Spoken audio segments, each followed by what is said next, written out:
ఇద్దరు గురు శిష్యులు తగ్గేదేలే అన్నట్టున్నారు కదా. ఇటు తెలంగాణ సీఎం ఎట్లయితే పెట్టుబడులు తెస్తందుకు దావోస్ పోయిండో, అటు ఏపీ సీఎం చంద్రాల్ సార్ కూడా పోయిండు. మళ్ళీ గా కథ ఏందాక వచ్చింది, ఓ లుక్ వేద్దాం పాండ్రి. దావోస్ పర్యటన గురించి పబ్లిక్ కూడా ఎరక కావాలని ప్రెస్ మీట్ పెట్టి ఏం జరిగింది, 1995లో మొదటిసారి సీఎం అయిన దగ్గర నుంచి దావోస్ కు పోయి ఏపీ బ్రాండ్ గురించి ఎట్లా వివరించిండో అంతా చెప్పుకొచ్చిండి. ఇట్లా ఈరోజు దావోస్ అనేది నాకు కొత్త కాదు. ఈ దేశంలో ఫస్ట్ టైం దావోస్కి వెళ్ళాలి అనేది నిర్ణయించింది నేనే. ఒక ట్రెండ్ సెట్ చేశాను.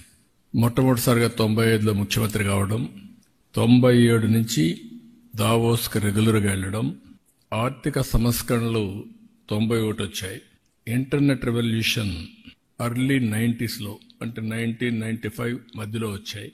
అక్కడి నుంచి 97 నుంచి నేను 95 ముఖ్యమంత్రి అవుతానే దావోస్కి వెళ్ళడం మొదలుపెట్టాను.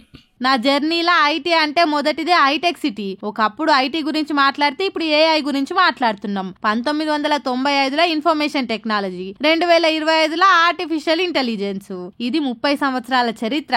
దావోస్ లో 27 ప్రముఖ సంస్థల సీఈఓలు, అధిపతులు, పలు దేశాల ప్రతినిధులతోని చర్చలు చేసుకుంటేనే ఇంకో దిక్కు రౌండ్ టేబుల్ సమావేశాలు, సదస్సులలో పాల్గొనడం జరిగింది. ఏపీలో పెట్టుబడులకున్న అవకాశాలు ఎక్కువ.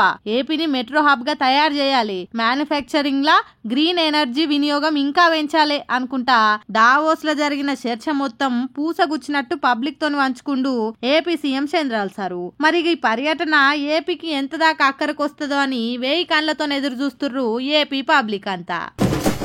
అబ్బబ్బా ఏంద్రా సామి, కొత్త సర్కార్ వచ్చిన కాంచెల్లి రైతుల గోసలు దప్పుతనే లేవు కదా. కరెంటు కోతలు, నీళ్ల గోసలు, ఇట్లా ఓదానికనుకొకటి వచ్చివాడి రైతులను నానా గోసలు పెడుతుంది సర్కారు. అయ్యో రామా, ఇది మేమంటున్న మాట కాదు, రైతుల గోసలు చూసి అందరి నోట్లలో నానుతున్న మాటలు ఇవి. ఏమైంద్రో, అందరికిట్లా నడి రోడ్డు మీద కూర్చొని ధర్నా చేస్తుర్రు, ఏంది కథ అని చూస్తుర్రా? ఏముంది, మన సర్కార్ మల్లే కార్యం ఎలుగబెట్టిందో అనుకుంటుర్లే.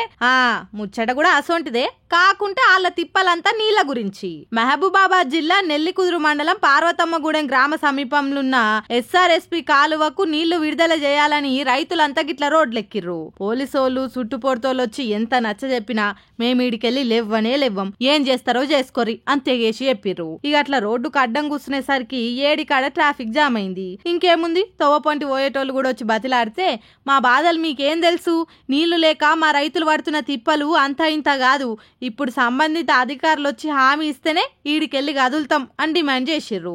ఈ ముచ్చటేరకైన వాళ్ళంతా ఏంద్రా అయ్యా ఇది, దినాం ఏనో తాన ధర్నాలు అయితేనే ఉన్నాయి, అసలు సర్కార్ ఏం చేస్తుంది, ఏం పట్టించుకుంటుంది, ఇదేనా మార్పు, ఇదేనా ప్రజాపాలన అంటే?